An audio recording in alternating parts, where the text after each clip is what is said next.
말씀은 사사기 9장 41절에서 49절 말씀입니다. 아비멜렉은 아루마에 거주하고 수불은 가알과 그의 형제들을 쫓아내어 세겜에 거주하지 못하게 하더니 이튿날 백성이 밭으로 나오매 사람들이 그것을 아비멜렉에게 알리니라. 아비멜렉이 자기 백성을 세 무리로 나누어 밭에 매복시켰더니 백성이 성에서 나오는 것을 보고 일어나 그들을 치되 아비멜렉과 그 떼는 돌격하여 성문 입구에 서고 두 무리는 밭에 있는 자들에게 돌격하여 그들을 죽이니 아비멜렉이 그 날 종일토록 그 성을 쳐서 마침내 점령하고 거기에 있는 백성을 죽이며 그 성을 헐고 소금을 뿌리니라. 세겜 망대의 모든 사람들이 이를 듣고 에블리 신전의 보루로 들어갔더니 세겜 망대의 모든 사람들이 모인 것이 아비멜렉에게 알려지매 아비멜렉 및 그와 함께 있는 모든 백성이 살몬산으로 오르고 아비멜렉이 손에 도끼를 들고 나뭇가지를 찍어 그것을 들어 올려 자기 어깨에 메고 그와 함께 있는 백성에게 이르되 너희는 내가 행하는 것을 보나니 빨리 나와 같이 행하라 하니 모든 백성들도 각각 나뭇가지를 찍어 아비멜렉을 따라 보루 위에 놓고 그것을 얹혀 있는 보루에 불을 놓음에 세겜 망대에 있는 사람들이 다 죽었으니 남녀가 약 1000명이었더라. 아멘.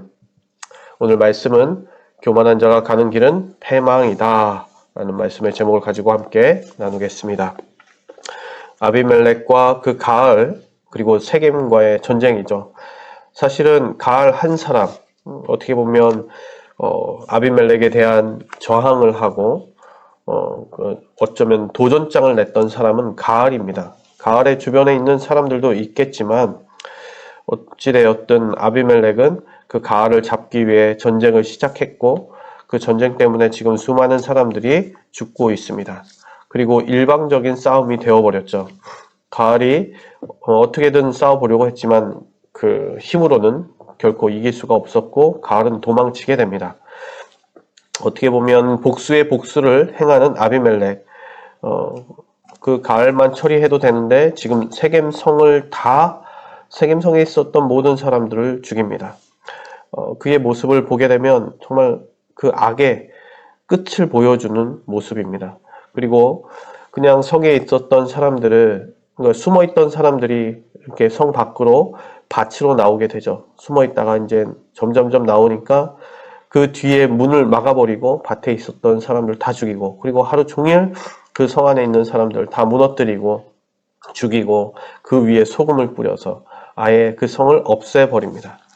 그러한 소식을 들은 모든 세겜 사람들이 망대에 모여서 거기에서 어떻게 보면 서로 자기네들끼리 모여 있었고 이야기를 하고 그러고 있었을 때에 또 아비멜렉은 작전을 짭니다. 아비멜렉은 어떻게 보면 이 전쟁에 너무나 능한 사람이고 그렇게 싸우는 데 있어서 정말 탁월한 사람 같습니다.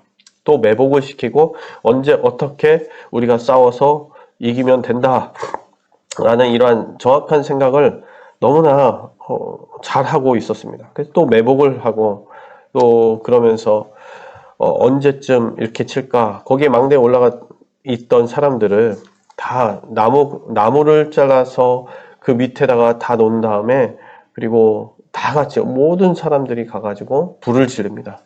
다 죽이는 거죠. 그래서 거기에 한 사람도 남기지 않습니다. 이러한 그 잔혹함, 그가 오로지 그것밖에 없습니다. 자기를 무시했어? 그러면 한 사람도 남기지 않고 죽이는 겁니다.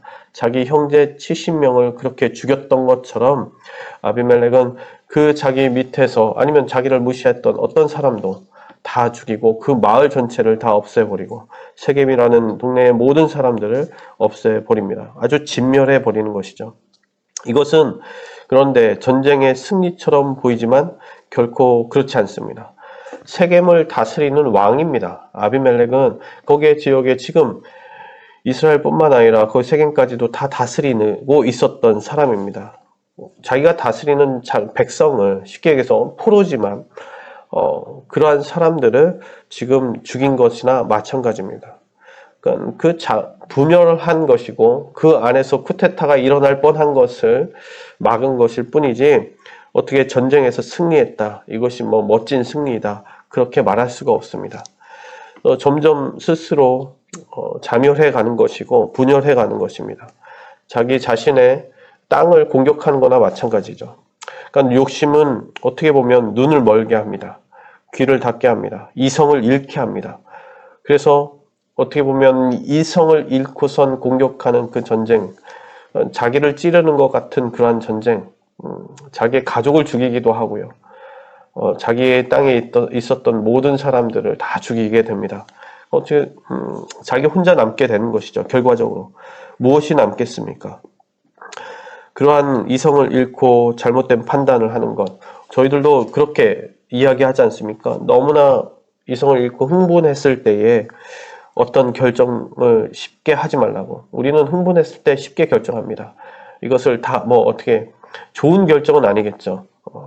그만둔다든지 이것을 그 사람을 어떻게 판단한다든지 안 좋은 결정들을 흥분했을 때 막 그렇게 내가 화가 났을 때 분노했을 때 우리들은 쉽게 결정을 하게 됩니다.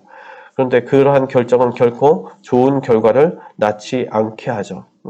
또 죽음을 낳게 하고 또 죽음을 낳게 하는 것. 이것이 평화로운 삶이 결코 아닙니다. 예수님을 따르는 삶은 우리는 지혜로운 삶, 나를 내려놓는 삶, 예수님의 마음으로 살아가는 삶일 것입니다. 오늘도 자기 자신을 스스로 공격하거나 내 주변에 있는 사람들을 다 적으로 만들어버리는 그러한 삶이 아니라 원수 갚는 삶이 아니라 원수를 사랑하는 삶, 그리고 내 곁에 있는 사람들과의 평화로운 삶, 그 삶이 바로 저와 여러분들의 삶인 줄 믿습니다. 오늘 하루도 살아갈 때에 우리가 우리의 분노로 살아가는 삶이 아니라 분노에 이끌려서 이성을 잃고 살아가는 삶이 아니라 그것을 내려놓고 내 마음 가운데 예수님께서 다스리시고 성령님께서 지혜를 주시며 그 인도하심 따라 내 감정을 내려놓고 온전히 그 길을 따라갈 수 있는 우리 성도님들 되시길 주님의 이름으로 축원합니다.